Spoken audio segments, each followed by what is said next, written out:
Este es el proyecto Integrador 2 y el equipo está conformado por Gabriel Flores, Emilio Mayorga, María de los Ángeles y Bárbara Veloz.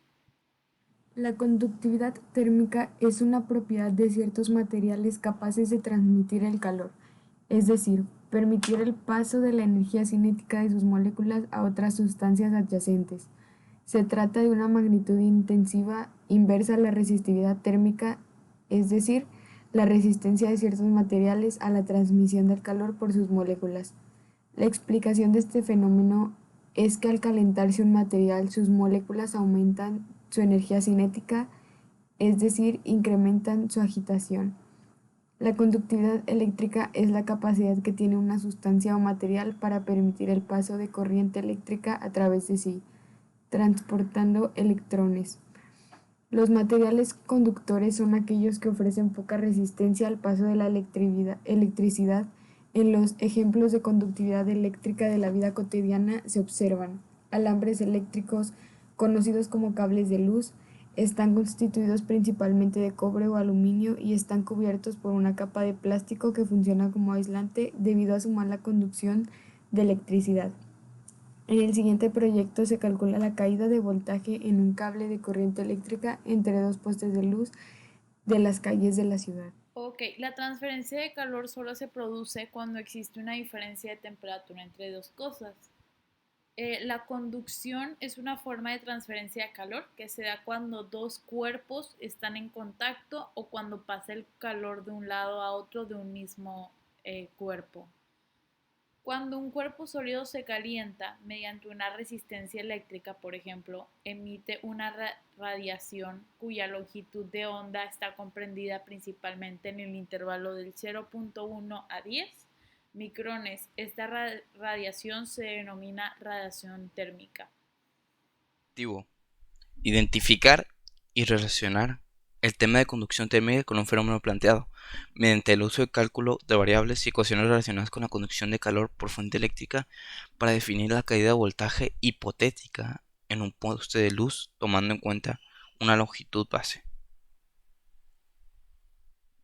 Metodología para calcular la caída de voltaje en un cable de corriente eléctrica entre dos postes de luz. Hay que tener a la mano los siguientes datos: la temperatura inicial y temperatura máxima registrada, el radio del cable, la longitud del cable, solo la corriente, la conductividad térmica y la conductividad eléctrica del material que está hecho el cable. Procedimiento: utilizar la fórmula matriz de la ley Fourier aplicada a la generación de calor por fuente eléctrica para determinar la caída de voltaje, que es decir, E. Despejar la caída de voltaje de tal manera que todos nuestros datos queden del lado contrario de la incógnita y, según el resultado reportado en los cálculos, determinar si la caída de voltaje excede la resistencia eléctrica de un cable de aluminio. Ecuación número 1.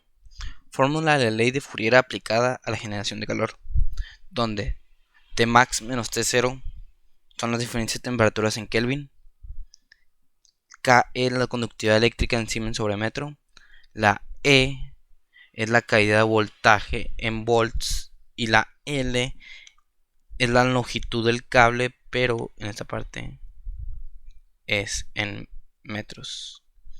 Y R es el radio del cable, de igual manera es en metros. Y la K es la conductividad térmica en watts sobre metro Kelvin. Ecuación número 2. La fórmula de la ley Fourier aplicada a la generación de calor, donde T0 es la temperatura inicial en K. Es igual a la fórmula anterior, solo que en este caso es aplicada en otro, como que en otro ámbito. Es decir, es básicamente lo mismo, solo que aplicado de una diferente manera. Y ahora la ecuación que nos importa, que es la determinación de la caída de voltaje mediante la ley de Fourier y las anteriores dos fórmulas, donde E es igual a la raíz, la división de la raíz de T0 Tmax menos multiplicada de T0 multiplicado por Tmax menos T0 multiplicado por 4L cuadrada por K entre T0 KER cuadrada. Esto es para sacar con KE, que es decir, conductividad eléctrica y conductividad térmica, que es K. De esta otra manera es mediante el número de Lorentz.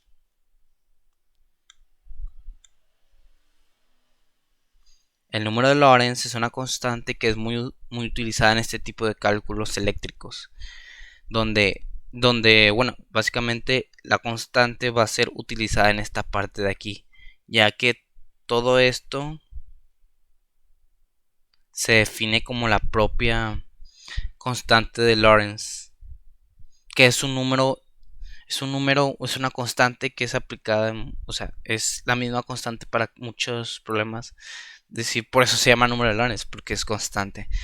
Y bueno, en nuestro caso utilizaremos la parte de aquí. Utilicemos la primera fórmula, que es en base a la conductividad térmica y eléctrica del material en cuestión. Una línea de alta corriente de aluminio ubicada entre dos de los postes sobre la avenida Pablo Olivas se ha reportado que tiene pequeños cortocircuitos, provocando chispazos de electricidad. Un ingeniero eléctrico quiere determinar cuál es la caída de voltaje entre los postes en caso de que haya un cortocircuito, suponiendo que la temperatura del cable se incrementa de 35 Celsius a 50. Ya a su vez, dicho cable fue medido y tiene un radio de 10 milímetros y una longitud de 30 metros. Calcularemos la caída de voltaje. Comenzando con nuestro procedimiento, hay que especificar que nuestro cable es de aluminio. Nuestra T0 es igual a 35 grados Celsius. Pasamos al Kelvin, es igual a 308.15. La temperatura máxima es 50 grados Celsius y si lo pasamos a Kelvin es igual a 323.15 Kelvin. La diferencia de temperaturas es igual a 15 Kelvin. Nuestro radio, como no lo están proporcionando en milímetros, lo multiplicamos por el factor de conversión a metros y obtenemos que es igual a 10 por 10 a la menos 3 metros. Y nuestra longitud ya está especificada en metros, que son 30. Estos dos valores fueron sacados de tablas, que es la conductividad eléctrica y conductividad térmica del aluminio. La conductividad térmica es igual a 205 watts sobre metro por Kelvin. Y la conductividad eléctrica es igual a 3.78 por 10 a la 7 Siemens sobre metro. Utilizando nuestra fórmula inicial, fue llevado a un proceso de despejes, donde determinamos que la caída de corriente es igual a la raíz de T0 por la diferencia de temperaturas por 4, la longitud al cuadrado por la conductividad térmica, sobre T0 por conductividad eléctrica por radio al cuadrado. Esto es igual a un poco más despejado, es igual a 4L sobre R, raíz de K sobre KE por T0, raíz de T0 por la diferencia de temperaturas. Así, sustituyendo la fórmula, tenemos que la caída de voltaje es igual a 2 por 30 metros sobre 10 por 10 a la menos 3 metros, que es multiplicado la raíz de 205 watts sobre metro por Kelvin sobre 3.78 por 10 a la 7 Siemens sobre metro por 15, que también es multiplicado por la raíz de 35 por 15, y esto nos da un resultado de 82.66 voltios. Ok, que gracias a los resultados obtenidos podemos asumir que la descarga eléctrica al momento de hacer cortocircuito en la línea de corriente es de 82.66 voltios. Y como está reportado en literatura, el voltaje máximo que puede concentrarse en una línea de corriente es de 110 voltios, una línea de corriente de aluminio es de 110. Se podría decir que tiene un cierto margen en contraste del resultado reportado. Sin embargo, esto no quiere decir que esté bien. Esto ya es cuestión del ingeniero eléctrico, que debe tomar cartas del asunto y resolver dicho problema técnico. La caída de voltaje o caída de tensión es un efecto provocado por la pérdida de potencial a lo largo de recorrido del conductor por la resistencia que presenta. En la conductividad eléctrica, un factor determinante es el material que funge como conductor, en este caso cobre y aluminio. Esto significa que los resultados obtenidos determinan que el cable de aluminio tiene la capacidad de soportar la corriente eléctrica obtenida. Como se analiza previamente, Las consecuencias de los resultados obtenidos son positivas debido a que el resultado obtenido está dentro de la capacidad de corriente eléctrica.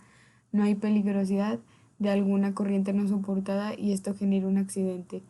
Es importante conocer el funcionamiento de la conductividad eléctrica debido a la cotidianidad con la que nos relacionamos con estos temas.